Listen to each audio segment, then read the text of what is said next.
About 50 professionally qualified racers will be competing here. I talked to one of them who just became the 4th rider in American flat track history to win in his professional debut last weekend. Well, Chico's running back Xavion Patrick is coming off a very impressive game with 127 rushing yards on 13 carries. The league title was still up for grabs. The Bigs Wolverines and the Hamilton Braves faced off. Both teams are in the top 3 in the Mid-Valley League. That's right, awards the big guys up front that do all the dirty work in the trenches. He's going places, so that one's going to be hard to beat. Yeah. Matt, Howie, there's a 3-way tie for first place in the Mid-Valley League. Now between them and Maxwell, they're all 5-1 in league play. The seedings will be determined soon. He says as a kid he dreamed of playing in the NFL, but never imagined of playing in a Super Bowl.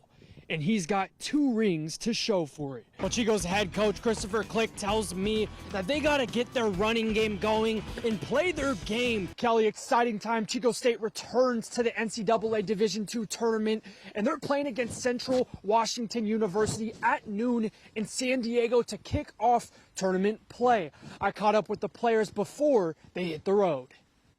The Chico State Wildcats' prolific 24-6 season takes them to dancing in the NCAA Division II tournament.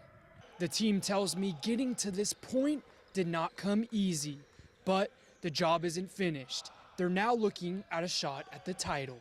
JoJo Murphy, one of their star players and the team's point guard, has high hopes going into regionals.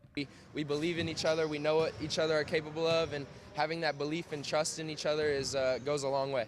Murphy leads the conference in scoring and was named CCAA Conference Player of the Year. Of course, he didn't do it alone.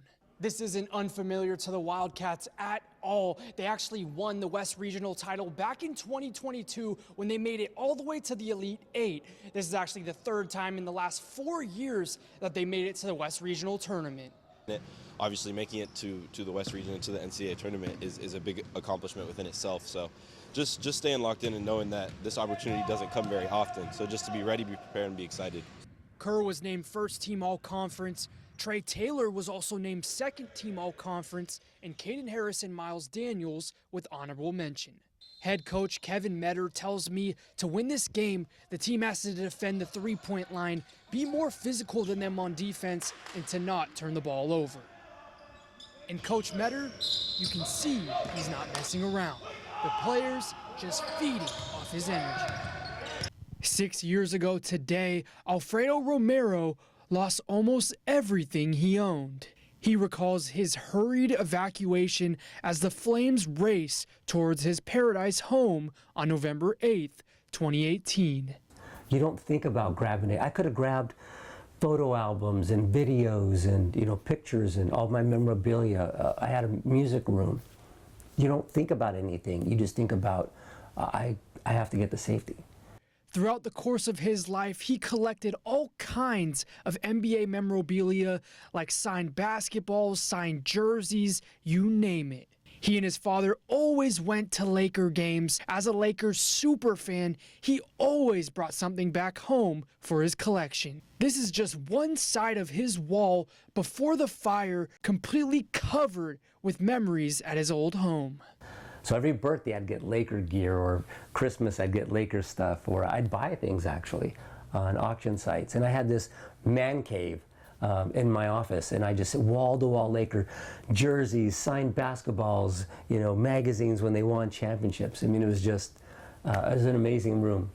About 2 months after the fire, a surprising gift brought him hope. He was visiting his wife, Debbie, in the hospital after a serious leg injury. So she started contacting any Laker connection she could find on the internet. The offices, the players, Magic Johnson, Byron Scott, Kobe at the time. And the one that responded was Byron Scott. So she calls me up, and she had got an email from Byron Scott's manager, but she didn't tell me.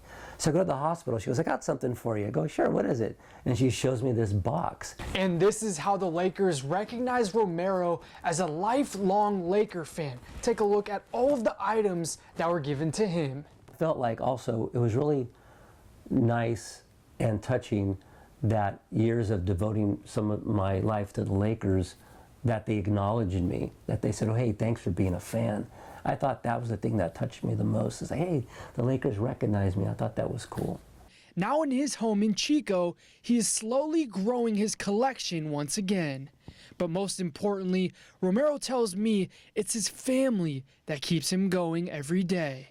Is that life can move on if after you lose even your most precious things, rings, jewelry, collections, memorabilia, photo albums and things. It's still an opportunity for us to look back fondly for what we had and make new memories going forward. I mean, there is life after something devastating like that. I wish it never would have happened, but you know, I still have my family and there's new memories to make. I'm Diego Moctezuma with Action News Now. Last corner, his rookie debut. He's going to take the win. The 228 Cage Tadman, a winner in his first attempt. The 17-year-old from Salinas was a 6-time amateur national grand champion. He competed and won the race at the Ventura Flat Track race last weekend. Even straight off an impressive win, he still knows he is facing some of the best riders who are still ahead of him in total points. Tadman tells me he was in awe of his competition and is now focused on winning in Chico. These are all guys that I grew up watching and always dreamed to be like racing with. But to be my first time ever at one of those races, pro races, and to win it, it was an insane feeling. It was I'm still kind of speechless about it, you know. We kind of spent the next 2 days after the race on cloud 9. He tells me he has never raced at the Silver Dollar Speedway in Chico. Competing last week at a track he was familiar with was in his favor, so he has some preparation to do. Humbly, he says he just hopes to get top 5 or top 8.